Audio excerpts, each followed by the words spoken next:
the second round on this topic, and we would go according to the speakers list. And I start with MP De Wever. MP De Wever. Thank you, Madam Chair. I have no further questions. Thank you. Noted, and thank you, MP De Wever. MP De Maar Labega. Good afternoon this time. It's not morning, so good afternoon. You know, I want to thank the good minister again for coming to Parliament and explaining this. And as some previous MPs stated, they don't see the value in being here. I wouldn't say being here, but the presentation. No matter what it is, it's always good, even if you're hearing the same thing over and over, right? Because to me, that's transparency. Everybody asks for transparency, but the minister is here with his staff giving what is going on, giving what needs to take place. And no matter how you look at it, government land in St. Martin has been an issue for a very long time. There's going to be no winners here. The individuals that applied decades ago, years ago, they have been land given out that have overlooked them, as the minister stated. And that goes back to a lot of ministers. So we're not just looking at one person or any administration per se. The people that now going to apply for government land, should they now be told you can't receive government land because people applied? So there's no winners, to be honest. It's going to be a very tough decision being made on this on the behalf of Romy, but the conversation has started, and fairness, however that is brought forward, is always welcomed. So with that being said, I thank the minister and his staff for coming and giving the presentation and explaining what they have explained. Thank you. Thank you, MP Labega. I continue with the speakers list, and I invite MP Janssen Webster to take the floor. Good afternoon. Thank you, Madam Chair. To the Minister, I would like to thank the Minister for being here and for his presentation. And I look forward to receiving the final document and also to the implementation of the document. Thank you. No further questions. Thank you, MP Janssen Webster. The next MP up to speak is MP Lewis. MP Lewis, you have the floor.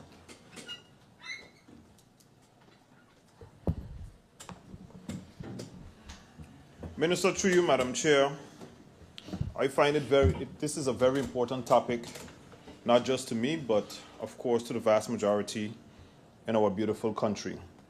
And as we thrive to become a better and articulate country, it is important that we start modernizing certain things. So I was just mentioning the point when it comes to the backlog.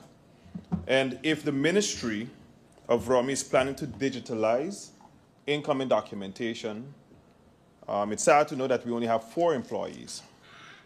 And how soon will the Minister, through you, Madam Chair, put out the application so that we can have someone put in place to start drafting this policy?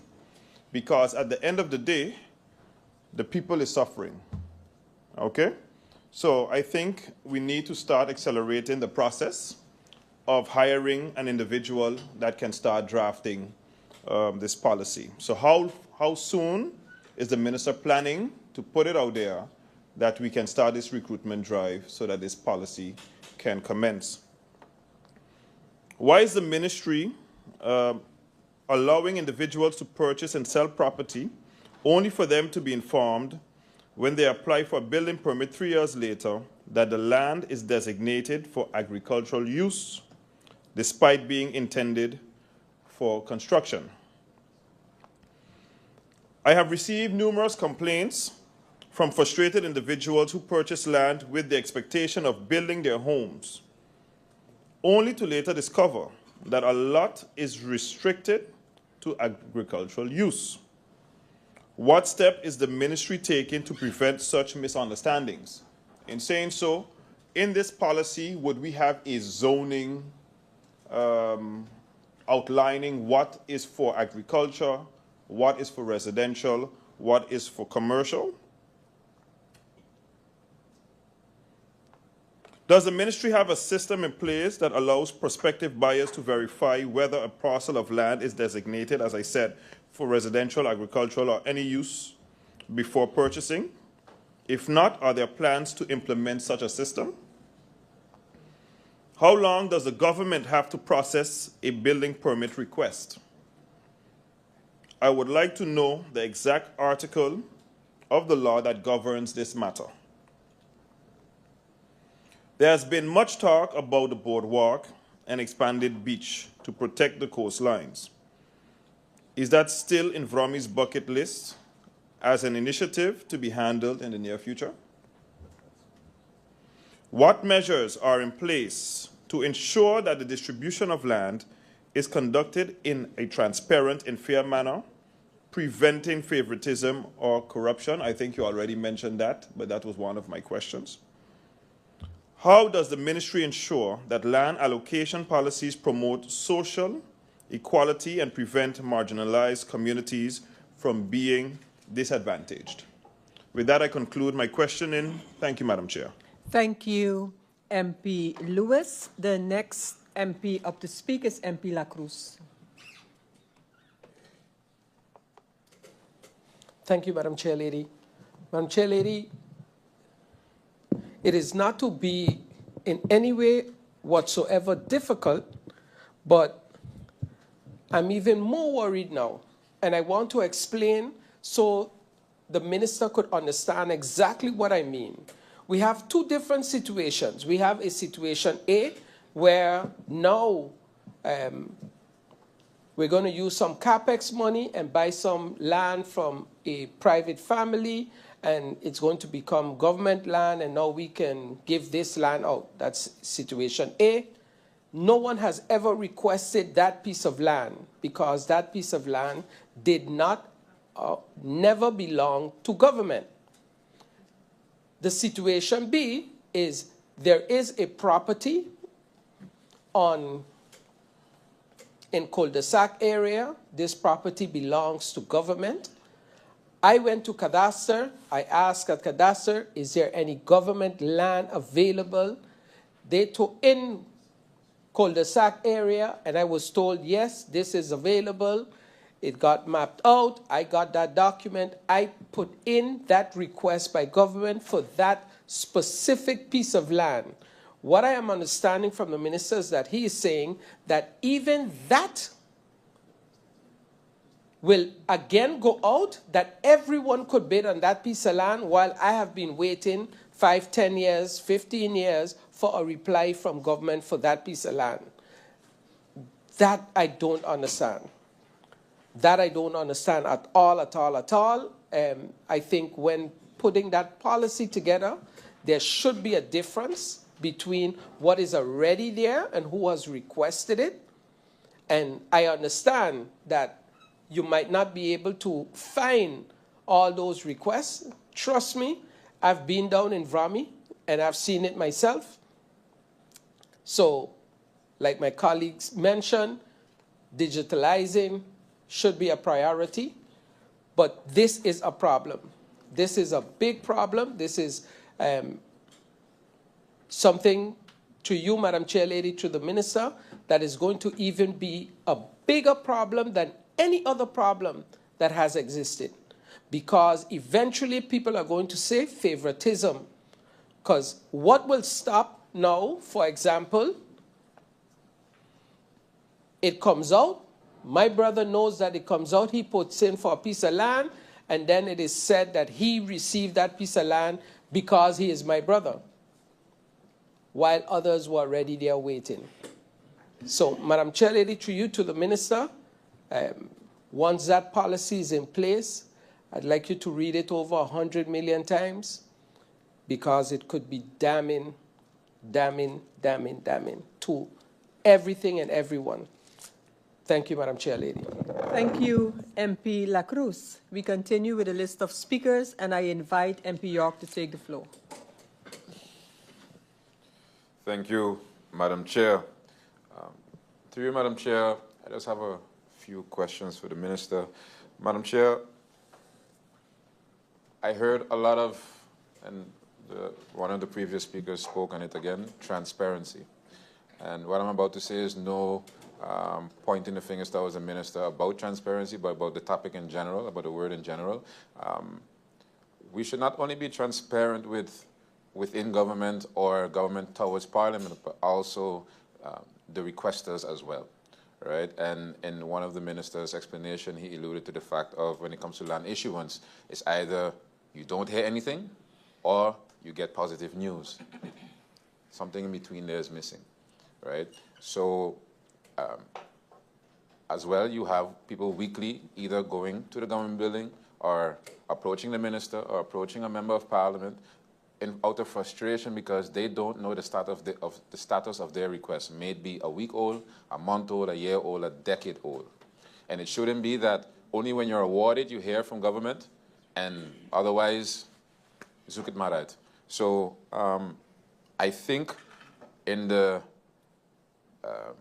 vision of modernizing, as what the previous MP Lewis said, there should be a system worked on or made where this transparency can also be communicated to the public, to where even though I'm number 1,000 on the list, I know that I'm a number 1,000 on the list, and if I'm number 999, I know that I'm 999. So that would also take away a lot of frustration that's out there in the public.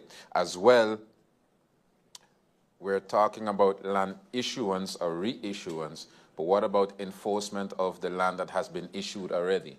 Right? Because right now what you have a lot is encroachment, where you have landowners moving over, I wasn't moving over, but also making use of land that does not belong to them. And we're quick to say it falls under the civil code, but what does it fall under when someone is taking over land that's public?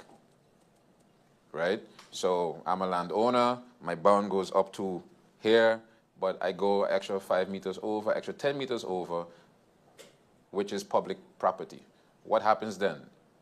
Is the public supposed to take this person to court through the civil code? Or is it expected of the government to enforce the law and take back their domain? Right? So I would like to know from the Minister, what is the procedures where that is concerned? As well, if you're looking at education moving forward, the best education, you should start with your own country, right? So what and when was the map of St. Martin last updated, also for public and displayed to the public for public consumption? Because in the school system, even dating back to when I was in school, I can't remember an updated map of St. Martin being shared out to where we know exactly the updated districts, the updated street names. And I was talking about street names, when will that be updated and what's the status on that? Check to see if that's all. Right, so going back on the street names, once that is updated, or basically once the status of that is known, basically the street names on Google would also make sense as well, because if you're doing Google Maps, you will be led to somewhere, through you, Madam Chair, that you didn't ask for. You can't find certain areas in on the island. And if we're talking about land issuance, just now we'll be issuing land that cannot be found on Google. So what is the status on that, and what are the plans for the Minister as it pertains to that, through you, Madam Chair? And that would be all for my questions. Thank you. Thank you. Thank you, MP York. I continue now with MP Waver. MP Waver, you have the floor. Thank you, Madam Chair. I would first like to thank the Minister, support staff for answering the questions and also for the presentation given. I think maybe in the whole interruption phase, during the answering of my question, the first question that was posed regarding what happens after the deadline, the third deadline, I think that was cut short and maybe not given the full answer. And then if the Minister could maybe repeat that answer to that question, to have that known, and then also to ask a follow-up concerning that. What is done or what is put in place that we can appeal to our locals whether here or abroad, that the expertise there, that we can ensure that they have a preference when it comes to also the tour, that they're able to have a fair chance at getting this or winning the tour as requested. Thank you. That'll be all. Thank you, MP Waver. I continue with MP Irion.